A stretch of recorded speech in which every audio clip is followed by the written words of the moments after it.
Hello everyone, this is Zainab and we are watching let me inspire. तो आज हम बात करेंगे एक ऐसी शख्सियत की जिन्होंने अपनी डेथ से पहले अपनी लाइफ तो चेंज ही की, साथ ही बहुत से लोगों की लाइफ में भी चेंज लेकर आए। तो आज हम बात करेंगे अली बनात की, जो एक ऑस्ट्रेलियन थे। ऑस्ट्रेलिया में उनका जन्म हुआ था फरवरी 16, 1982 में। अगर बात की जाए at the age of 29 only, सिर्फ 29 साल की उम्र में वो एक मल्टी मिलियनर बन गए थे।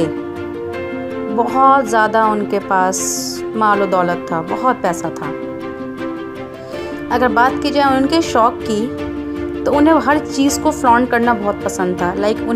उनके पास कोई भी अगर शूज़ आप देख लीजिए, जो उसका एक पेयर आता है वो 5 से 8 लाख का था। एक ब्रेसलेट था उनके पास जो उन्होंने बताया था वो $60,000 का था। तो आप सोच सकते हैं कि उनके पास कितना पैसा रहा होगा।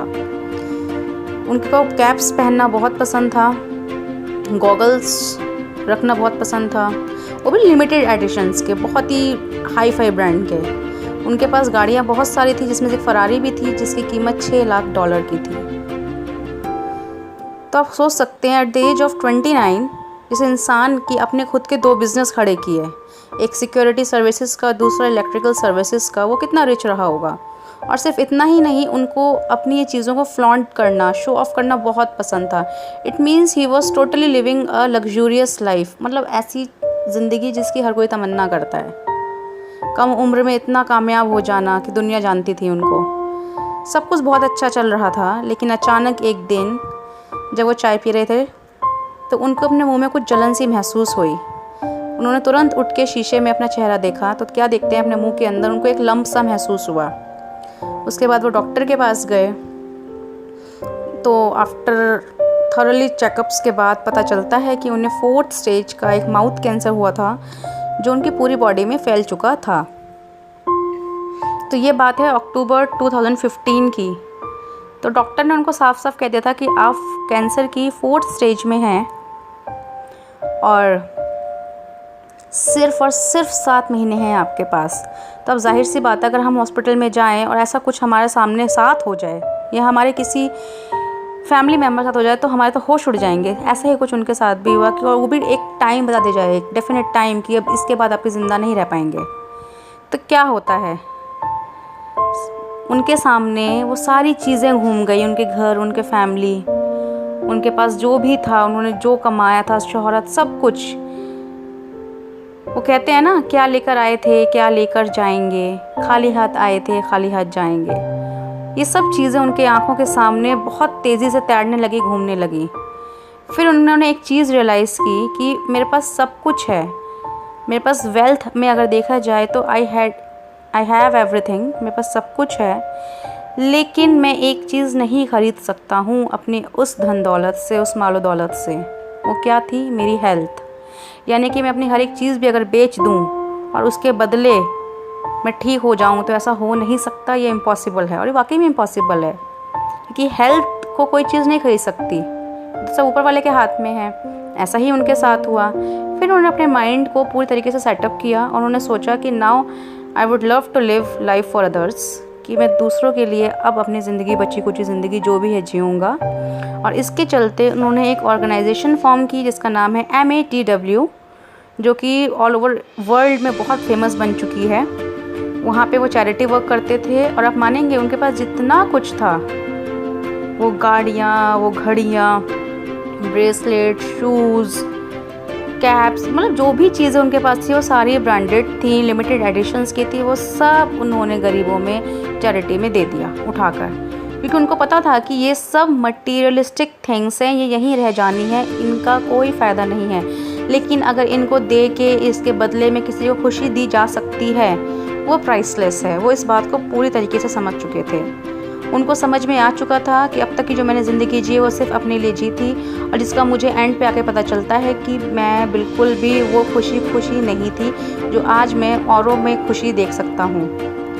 उन्होंने अफ्रीकन कंट्रीज़ में खुद जाकर वहाँ पर बच्चों के लिए स्कूल बनवाए, घर बनवाए, लोगों के लिए बेकरीज़ बनवाई, तक जो उनके पास खाने को भी नहीं था वहाँ से वो ब्रेड बनती थी, वहाँ तक लोगों तक पहुँचता था। वहाँ पे कुएँ खुदवाए लोगों के लिए, मतलब क्या कुछ नहीं किया।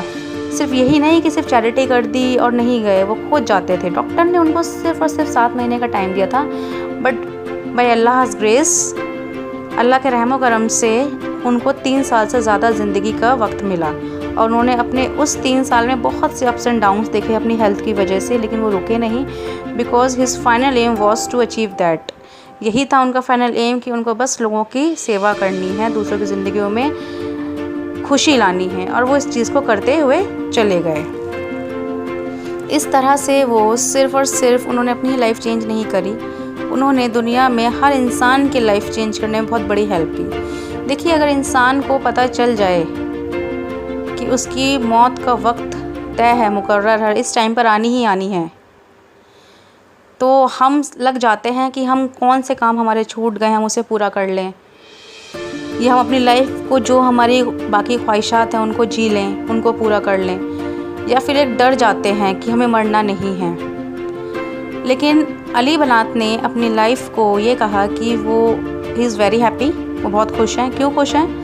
क्योंकि he has a gift from Allah, उनको अल्लाह से एक तोहफ़ा मिला है कैंसर के रूप में। उन्होंने अपनी इस बीमारी को गिफ्ट कहा। क्यों? क्योंकि इसी गिफ्ट ने उनकी लाइफ को चेंज कर दिया। वो कहते हैं अगर ये गिफ्ट मुझे नहीं मिलता तो सारी ज़िंदगी मेरी आइज़ कभी ओपन नहीं होती, रियलिटी की तरफ मैं कभी नहीं जा पाता, मैं दुनिया और दुनिया की ख्वाहिशातों में ही उलझकर हमेशा रह जाता। लेकिन नहीं, मेरी आंखें खुल चुकी हैं, मैं अब जान चुका हूँ, और हम उसी मैसेज के थ्रू वो दुनिया भर के लोगों को यही मैसेज देना चाहते हैं कि आप लोगों के पास टाइम है, यानी कि हम लोगों के पास अभी टाइम है, बिकॉज वी डोंट नो। देखो, पता तो हमें आज भी नहीं है कि हमारी कब आखिरी सांस निकलेगी, शाम तक, कल तक, 1 साल में, 50 साल में, 10 साल में, वी डोंट नो। लेकिन yes, we have a life, हमारे पास ज़िंदगी है। आँख बंद होने से पहले हम अगर कुछ अच्छा करना चाहते हैं लाइफ में, कुछ बड़ा बनना चाहते हैं, तो सिर्फ अपने लिए नहीं, बल्कि अगर हमारे अंदर वो फीलिंग रहेगी कि हम दूसरों के लिए करें, तो वो हमारे साथ साथ हमारे मरने के बाद, यानी कि आफ्टर डेथ भी हमारा काम करेगा।